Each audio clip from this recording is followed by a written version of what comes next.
ध्येय टीवी के daily MCQ programme में आप सबका हार्दिक स्वागत है। इस कार्यक्रम में हम आईएएस, पीसीएस और अन्य परीक्षाओं के बहुविकल्पीय प्रश्नों, उनके उत्तर और उनकी व्याख्या की चर्चा करते हैं। तो 10 प्रश्नों की इस सीरीज में हम बात करते हैं आज के पहले सवाल की। निम्नलिखित में से नवीनतम देश कौन सा है जिसने अपने यहाँ मृत्युदंड खत्म कर दिया है? आपके ऑप्शंस हैं ए जिबूती, बी सिएरा लियोन, सी तंजानिया या फिर डी आइसलैंड। इसका उत्तर है बी यानी सिएरा लियोन। अब बात करते हैं व्याख्या की। हाल ही में अफ्रीकी देश सिएरा लियोन ने मृत्युदंड यानी डेथ पेनल्टी को खत्म कर दिया है। इसके लिए वहां के सांसदों ने मतदान किया है। पश्चिमी अफ्रीकी देश सिएरा लियोन अफ्रीकी महाद्वीप का 23वां और नवीनतम देश बन गया है जिसने मृत्युदंड खत्म कर दिया है। इसके पूर्व अप्रैल 2021 में मलावी और 2020 में चाड ने मृत्युदंड का उन्मूलन किया था।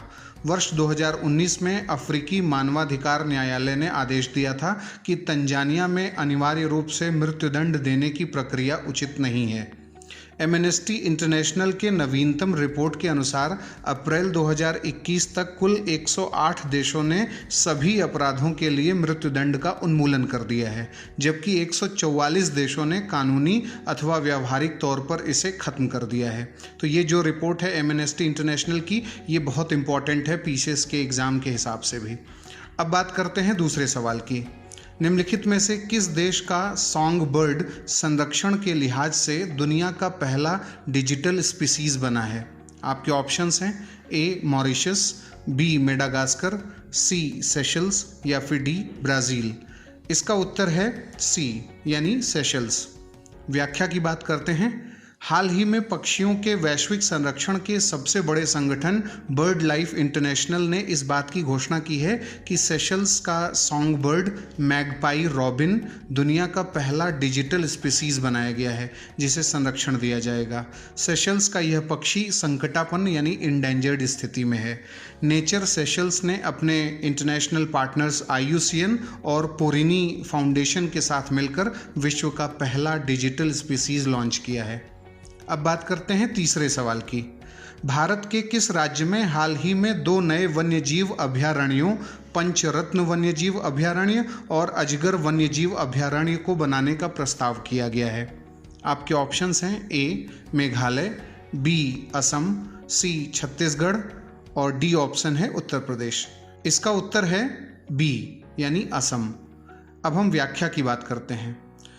पर्यावरण कार्यकर्ताओं के समूह नेचर्स बेकन ने असम सरकार से गोलापारा जिले में 2 अलग अलग वन्यजीव अभयारण्य बनाने की अपील की है, जिसके चलते ये चर्चा में रहा।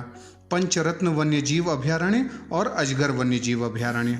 हाल ही में नेचर्स बेकन के निदेशक सौम्यदीप दत्ता ने इस मुद्दे के संबंध में असम के मुख्यमंत्री हेमंत विश्व शर्मा को एक औपचारिक प्रस्ताव भी प्रस्तुत किया है।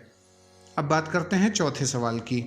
दी ट्रबल्स नाम से चर्चित मानवाधिकार उल्लंघन के दौर पर हाल ही में किस देश का निर्णय विवादों के घेरे में आ गया है? ऑप्शंस हैं A Germany, B Canada, C Britain या फिर डी इनमें से कोई नहीं। इसका उत्तर है सी यानी ब्रिटेन। व्याख्या की बात करते हैं। उत्तरी आयरलैंड में 3 दशकों तक चले हिंसक संघर्ष और टकराव को और उसके जो मुसीबत का दौर है उसको ही दी ट्रबल्स के नाम से जाना जाता है। और हाल ही में संयुक्त राष्ट्र यानी यूनाइटेड नेशंस के 2 स्वतंत्र मानवाधिकार विशेषज्ञों ने ब्रिटेन की उस योजना पर गंभीर चिंता जताई है जिसमें उत्तरी आयरलैंड में 30 वर्षों तक चले हिंसक संघर्ष के दौरान घटित मानवाधिकार हनन के गंभीर मामलों पर अभियोजन यानी मुकदमा कार्यवाही समाप्त करने की बात कही गई है। उत्तरी आयरलैंड के लिए ब्रिटेन के मंत्री ब्रैंडन लुइस ने जुलाई 2021 में इस योजना की घोषणा की थी और इसके तहत हिंसक संघर्ष और टकराव से संबंधित सभी मुकदमों पर रोक लगाए जाने की योजना है। अब बात करते हैं 5वें सवाल की। भारत के किस शहर को हाल ही में स्वच्छ सर्वेक्षण 2021 के तहत देश का पहला वाटर प्लस शहर घोषित किया गया है? ऑप्शंस हैं ए अहमदाबाद, बी बेंगलुरु, सी रायपुर या फिर डी इंदौर। इसका उत्तर है डी। व्याख्या की बात करते हैं।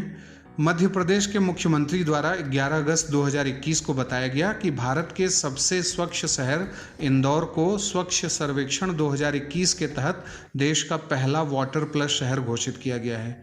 वाटर प्लस की चयन प्रक्रिया में देश के 84 शहरों ने आवेदन किए थे। इसमें से सिर्फ 33 शहरों को जमीनी सत्यापन के लिए उचित पाया गया था। वाटर प्लस का प्रमाण पत्र उन शहरों को दिया जाता है जिन्होंने ODF डबल प्लस के सभी मानकों को पूर्ण किया है। साथ ही आवासीय और व्यावसायिक प्रतिष्ठानों से निकलने वाले अवशिष्ट मल जल को उपचार के बाद ही पर्यावरण में छोड़ा जाता हो। ट्रीटेड वेस्ट वाटर का पुनः उपयोग भी उसमें सुनिश्चित किया जाता हो। जो शहर इन मानकों पर खरा उतरता है उन्हें ही वाटर प्लस घोषित किया जाता है।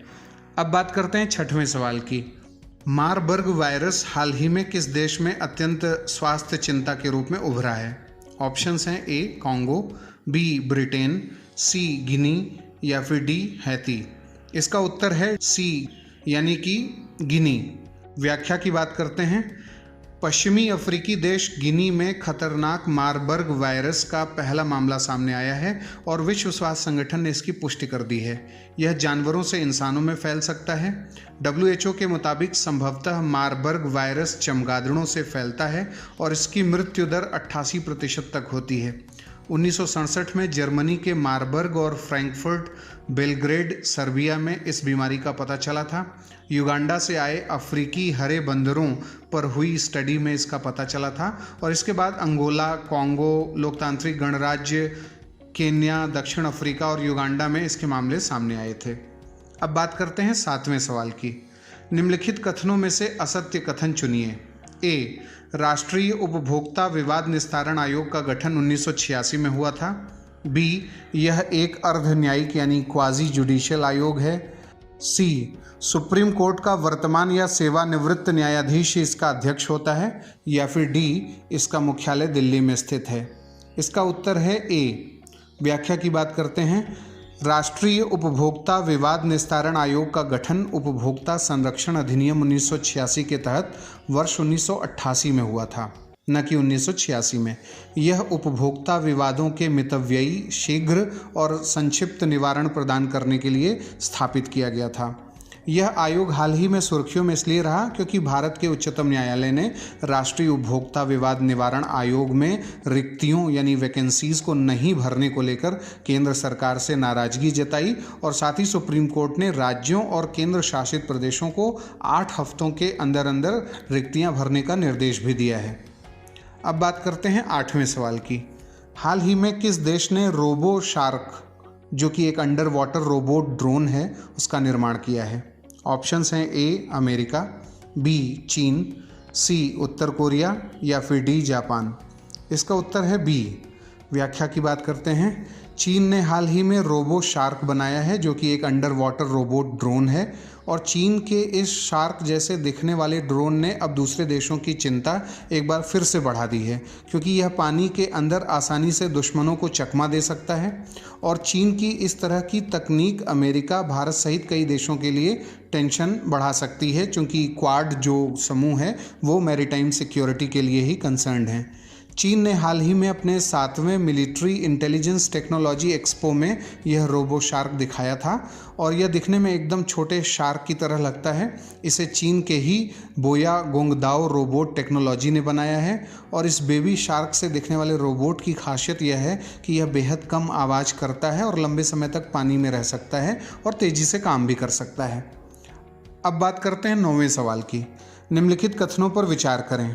पहला, केंद्र सरकार ने नोएडा यानी गौतम बुद्ध नगर में भारतीय विरासत संस्थान स्थापित करने का निर्णय किया है। दूसरा ऑप्शन, भारतीय विरासत संस्थान देश में अपनी तरह का अकेला संस्थान होगा, एक विश्व स्तरीय विश्वविद्यालय होगा जो भारत की समृद्ध मूर्त विरासत में संरक्षण और अनुसंधान पर ध्यान केंद्रित करेगा। उपरोक्त में से कौन से कथन सत्य हैं? ए केवल एक, बी केवल दो, सी एक और दो दोनों या फिर डी न तो एक न ही दो। इसका उत्तर है सी यानी दोनों। केंद्र सरकार ने नोएडा गौतम बुद्ध नगर में भारतीय विरासत संस्थान यानी इंडियन हेरिटेज इंस्टीट्यूट स्थापित करने का निर्णय लिया है और यह समृद्ध भारतीय विरासत और इसके संरक्षण से संबंधित क्षेत्र में उच्च शिक्षा और अनुसंधान को प्रभावित करेगा, जिससे कला संरक्षण, संग्रहालय विज्ञान, अभिलेखीय अध्ययन, पुरातत्व निवारक संरक्षण, एपिग्राफी, न्यूमिस्मैटिक्स, पांडुलिपि विज्ञान आदि के इतिहास में परास्नातक और पीएचडी पाठ्यक्रमों की ओर अग्रसर हुआ जा सके। और अब बारी है आज के 10वें और अंतिम सवाल की। निम्नलिखित में से किस राज्य ने हाल ही में अपने आदिम जाति अनुसंधान एवं प्रशिक्षण संस्थान द्वारा तैयार की गई जनजातीय एटलस का विमोचन किया है?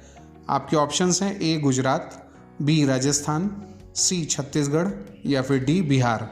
इसका उत्तर है सी। व्याख्या की बात करते हैं। विश्व आदिवासी दिवस के मौके पर मुख्यमंत्री यानी छत्तीसगढ़ के मुख्यमंत्री भूपेश बघेल ने एक वर्चुअल कार्यक्रम में राज्य के आदिम जाति अनुसंधान और प्रशिक्षण संस्थान द्वारा तैयार की गई जनजातीय एटलस का विमोचन किया है। उड़ीसा, झारखंड के बाद एटलस ऐसा तैयार करने वाला छत्तीसगढ़ देश का तीसरा राज्य है। इस जनजातीय एटलस में राज्य की जनजातियों की संस्कृति, रीति रिवाज, बोलियों की जानकारी, जनजातीय आर्ट क्राफ्ट, तीज त्योहार, नृत्य, जनजातीय पर्यटन, राज्य की विशेष पिछड़ी जनजातियों के साथ साथ राज्य के अनुसूचित क्षेत्र, आदिवासी उप योजना क्षेत्र, जनजातीय आश्रमशालाएं, छात्रावास, एकलव्य आदर्श आवासीय विद्यालय, प्रयास विद्यालय जैसे आधारभूत शैक्षणिक संस्थानों की जानकारी, राज्य में प्रशासनिक इकाइयाँ, इन सब के बारे में जानकारी का समावेश किया गया है। तो ये था आज का हमारा डेली एमसीक्यू कार्यक्रम। यह प्रोग्राम आपको कैसा लग रहा है, इसके बारे में जो भी सुझाव हैं वो आप हमें कमेंट बॉक्स में बता सकते हैं। उसका हम पालन करने का प्रयास करेंगे और अगले प्रोग्राम के साथ जल्द ही हाजिर होंगे। तब तक के लिए नमस्कार, धन्यवाद।